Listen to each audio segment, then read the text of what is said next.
అందరికీ నమస్కారం. నా పేరు బాబినాయుడు. మాది కోనసీమ రాజోలు గడ్డ జనసేన అడ్డా అని చెప్పి చాలా గర్వంగా అయితే మేమైతే చెప్తోండి. ఎందుకంటే రాజోలు ఏకైక సీటు రాజోలు నియోజకవర్గంలో 2019లో గెలవడం జరిగింది.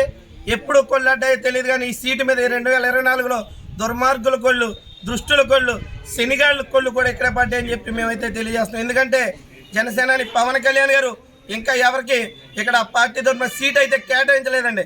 ఎక్కడి నుంచో వచ్చాడండి తట్టబొక్కోడు, బుడబొక్కలోడు, సన్నాసి. ఎప్పుడైతే దిగాడో మొత్తం రాజుల నియోజకవర్గాన్ని ముక్కలుగా చేసాడండి జనసేన పార్టీని. ఈ రోజున పవన్ కళ్యాణ్ గారి ఆదేశాల వరకు మేమైతే ఎదురు చూస్తున్నాం. కానీ ఈ తట్టబొక్కవాడు ఏమన్నా తీసుకొచ్చి పక్క నుంచి ఇలా సీట్ ఇచ్చేయరు, ఇతను కన్ఫర్మ్ చేస్తారని ఈడు నిర్ణయించేస్తాడండి. ఈ దరిద్రం మాకైతే రాజుల నియోజకవర్గం నాయకులు కానీ జనసేనలు కానీ మాకైతే అర్థం కాలేనటువంటి పరిస్థితి. ఈరోజు పవన్ కళ్యాణ్ గారు ఆఫీస్కి వెళ్ళి కూడా మాట్లాడడం జరిగింది. ఎక్కడైతే ఎవరికి కూడా సీటు కేటాయించలేదు, అధినేత కేటాయిస్తారని చెప్పడం జరిగింది. దానికోసం మేమందరూ కూడా 1000 కళ్ళుతో ఎదురు చూస్తున్నాం. ఎందుకంటే మా అధినేత మాకు మాట చెప్పాడండి, 15,000 నుంచి 20,000 ఓట్లు సొంత ఓట్లు ఎవరైతే తెచ్చుకుంటా అభ్యర్థికి నేను సీట్ ఇస్తా, అదేవిధంగా 100 స్ట్రైక్ రేట్ ఎవరికైతే ఉంటుందో వాళ్ళకే సీట్ ఇస్తానని పవన్ కళ్యాణ్ గారు చెప్పడం జరిగింది.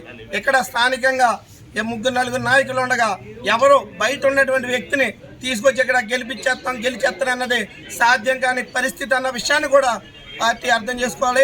ఎందుకంటే కళ్యాణ్ గారు ఖచ్చితంగా అర్థం చేసుకుంటారని మేమందరం కూడా ఆశిస్తున్నాం. ఎందుకంటే 2009లో బయట వ్యక్తిని తీసుకొచ్చి ఇవ్వడం వల్ల గెలవాల్సిన సీటు ఓడిపోయిందండి ప్రజారాజ్యం టైంలో. ఈ టైంలో అలా చేయకూడదని చెప్పి పవన్ కళ్యాణ్ రిక్వెస్ట్ చేస్తూ ఖచ్చితంగా మేము సగర్వంగా మళ్ళీ కాల్ రిగ్రెషన్ జరగాలంటే స్థానికంగా ఉన్నటువంటి పొంతు రాజశేఖర్ లాంటి వ్యక్తికి ఇస్తే ఖచ్చితంగా 20 నుంచి 30 ఓట్ల మెజార్టీతో గెలుస్తారని మేమంతా ఆశిస్తున్నాం.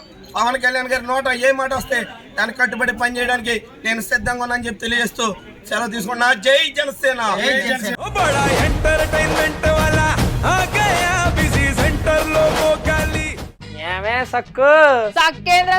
సక్కు బాయ్ బాయ్ బాయేంద్ర భార్గవ్ గిరాకొచ్చే టైం ఏంది? కస్టమర్లు వస్తున్నాడు, రేడికల్ పిగురి కస్టమర్లు వస్తున్నారు కదా, మాత్రం పొగరు ఉంటది. మరి తగ్గించేద్దాం పొగర్ని. డబ్బులు కట్టేస్తామేంటి కొంప తీసి? లేదు, కస్టమర్లు ఆపేద్దాం. పదా మరి మన బిజినెస్ స్టార్ట్ చేద్దాం.